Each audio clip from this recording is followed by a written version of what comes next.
정도입니다. 전쟁 물자가 되는 거죠. 이런 것들을 사전에 차단하는 선제 조치에 들어갔는데 크게 놀랍게도 쿠웨이트 완전히 이라크로 가장 먼 곳에 있는 이런 기지까지 들어가는 소식이 들리고 있고 쿠웨이트 침공하는 마찬가지인데 쿠웨이트는 위협을 안 느끼면 침공 안 받은 거죠. 서로는 동체가 아닌가 라는 생각이 드는데 자 이런 식으로 미국이 중동 전역에 이제 방어병력들을 마구마구 보내야 되는 거예요. 이 상황에서 월스트리트 저널에서 바이든 대통령을 두고 만장일치의 합의를 보았다 하며 정확한 시기와 규모, 방법은 자세히 말할 수 없다라고 밝혔습니다. 그는 우리의 목표는 크게 두 가지다. 첫째, 하마스를 완전히 제거하는 것과 둘째, 인질들을 구하기 위해 가능한 모든 수단을 동원하는 것이라며 우리는 이미 수천 명의 테러리스트들을 사살했지만 이것은 시작에 불과하다라고 말했습니다. 네타냐후 총리의 이 같은 발표는 발표 몇 시간 전 미국의 강한 압박으로 이스라엘이 지상군 투입 시기를 연기하는데 합의했다는 미국 측 보도가 나온 것에 대한 대응 차원으로 보입니다. 이스라엘 측의 초강경 대응으로 사태가 확대되는 것을 우려하는 미국 측의 입장과 달리 네타냐후 총리는 하마스 조직원 전체는 이미 죽은 목숨이다 라며 이번 기회에 하마스를 완전히 뿌리 뽑겠다는 강한 의지를 보이고 있습니다. 문제는 지상군이 투입되면 하마스에 의해 사료될 가능성이 높은 220여 명의 인질들의 안전을 먼저 확보하는 것입니다. 이스라엘은 거의 모든 특수부대를 동원해 고강도 인질 구출 작전과 시가전 훈련을 진행하고 있는 것으로 알려졌는데요. 인질 구출 작전에는 군사정보국 직속의 최정예 부대 샤이렛 메트칼과 해군 특수부대 샤이렛 13, 공군 특수부대 5101 살다그 부대, 제89 오즈 여단 예하의 특공대 등이 대거 동원될 것으로 전해졌습니다. 이스라엘은 자체 정보 자산은 물론 매일 가자지구 인근을 비행 중인 미국과 영국 감시정찰 자산 지원을 받아 인질들의 위치 파악을 거의 마친 것으로 알려졌는데요. 과연 어느 정도 규모의 특수부대가 언제 어디를 공격해 제2의 엔테베 작전과 같은 기적을 만들어낼지 가자지구 상황을 예의주시해야 하겠습니다. 네, D-Day 확정했다. 뭐 D-Day 며칠이냐? 라는 궁금증을 가질 수도 있으신데 그건 뭐 결코 말할 수 없겠죠. 그거 말을 하면 뭐 인질들 큰일 나는 거니까 밝힐 수는 없지만 여러분들의 기대와는 달리 제가 그 말씀을 드릴 수밖에 없어요. 밝힐 수는 없지만 정해졌다. 만장일치로 정해졌다. 라고 이렇게 네타냐후 총리가 발표를 했습니다. 방송을 통해 발표를 했어요. 자, 그런데 왜 이렇게 우리는 D-Day 확정했다라고 하냐? 월스트리트 저널에서 발표를 했고 이제 미국 언론처럼 나왔는데 미국이 아니 좀 지금 인명 피해 많을 거니까 좀 미루자. 그리고 미국도 아직 준비가 안 됐다. 미루자. 라고 하는 것에 이스라엘이 오케이 해줬다. 라는 보도가 나오니 이스라엘 국민들은 지금 뭐하는 짓이냐? 완전 열받죠. 정치인이기 때문에 민심을 거스를 수 없는 거죠. 그래서 그 민심을 다독이는 차원에서 아마 이런 발표를 한 거 아닌가라고 생각하는데 저는 참 그 패밀리도 참 그 역사 속에서 아이러니하다라고 생각이 돼요.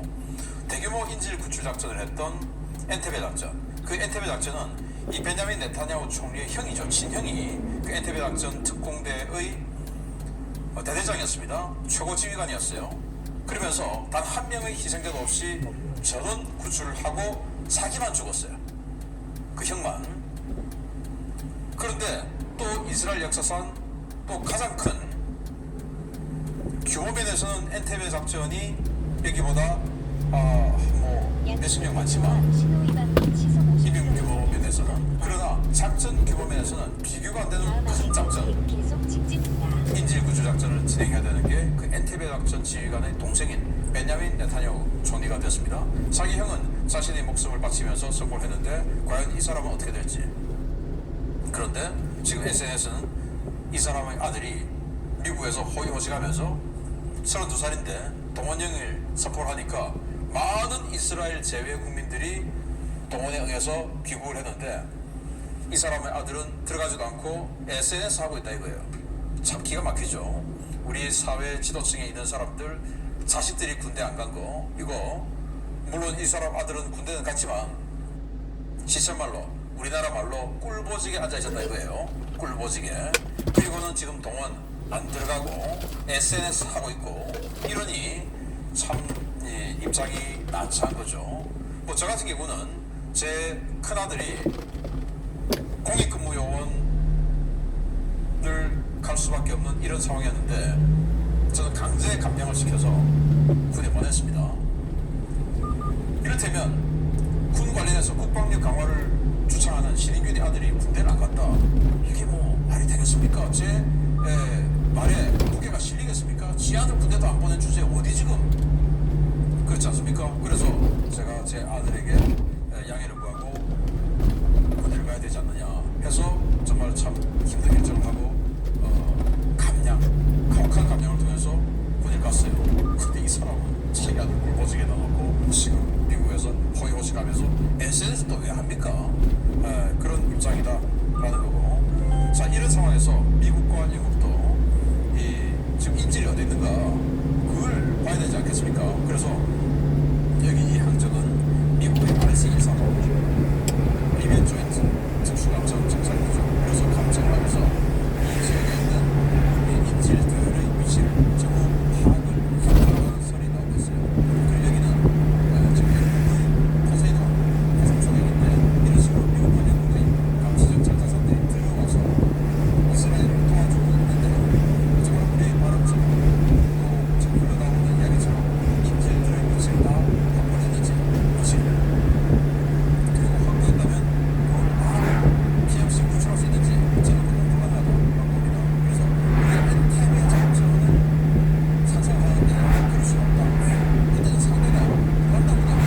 그리고 정말 단식대로 인질이 한 군데가 모여있었고 지금은 바보가 아닌 다음에야 인질이 한 군데 모아놓을 리가 없죠. 그리고 하마스죠. 지하시설을 어마어마하게 많죠. 그래서 이 구출 과정에서 인질들도 상당히 큰 인명피해를 입을 것이고 진입해서 들어간 특수부대들도 굉장히 큰 피해를 입을 수밖에 없다 라는 것을 우리가 각오하면서 이 상황을 들여다봐야 된다. 그리고 그 인질 구출 작전이 성공하든 실패하든 그 이후에 대규모 지상군이 들어갈 것 같다. 그게 며칠 안 남았다 라는 예상을 해봅니다. 마치겠습니다. 감사합니다.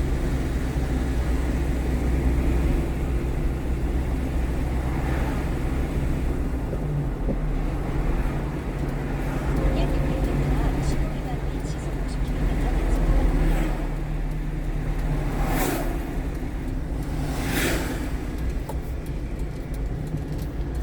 약 600m 앞에서 유턴입니다.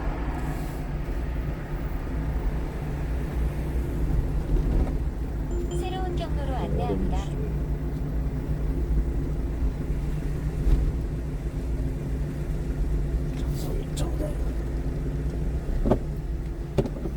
잠시 후 목적지 주변입니다.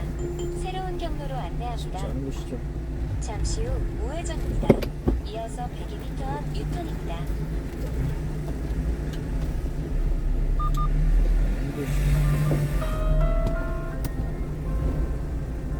아이고 목사님 제 두 손으로 전화 받고 있습니다. 아니 18일 날인가? 아 예. 아니 뭐 많이 바쁘실 것 같아서 그냥 문자 아까 하다가 아무 전화 드렸어요. 18일 날이라면서요.